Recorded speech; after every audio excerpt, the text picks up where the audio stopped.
itatak mo na. Yes, mga kasama, may adlaw, pag-usap ka na itong tanan. Pagka malipayo ng adlaw, mga kasama, abinin nyo nga, no? Lain na po, mga kasama, ng atong listener, makadawat karon og brand new radio set. Ya diin mga kasama, gikan gyud sa ato aga sibihanan ni ay balay. Nagdahunog mga kasama ang radyo. Ni ay tagbalay, ato mga kasama sa piton. Ayo! Hello, sir. Yes, dako gyud kang hilo.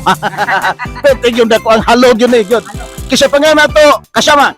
Antonio Santillan, Yes, si kasamang Antonio Santillan. Unsang barangay ni diri sa inyo aton? Barangay 20. Sige, barangay 20 mga kasama. Si kasamang Antonio, ato pangutan-on ug unsang istasyon na ginapaminaw ko sa iyang pamilya. Siyempre, DXDC. Basta-basta, no? Nganong ganahan mo sa DXDC maminaw? Siyempre, ganahan ta sa mamina sa DXDC. Kaya naman mga drama dira ng mga nindot. The best nga tubag mga kasama. Tumpak! Tungod kay tumpak ang imong tubag na nakasabanton ang imong brand new radio set ato nang ilisa ng imong radyo nga karaad na kayo.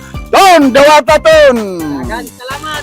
DXDC. Pero ayaw sa ato na isa kalipay ton kay basin di mo tingog. Ato sa patingogon jud, para magkasama to hear is to believe, ha? Binabi? Tingog yun! DXDC yun! Ano siya masulti ni mo to? Nga nialag yun, nagtingog na yun ang ato ang brand new radio set sa inyong panimalay. Ako, kinahog kalipay na nagay ko radyo na bago karon. Kaya maminaw ko ani mga drama ka mga nindot ng mga drama ba? Oo. Okay, sige.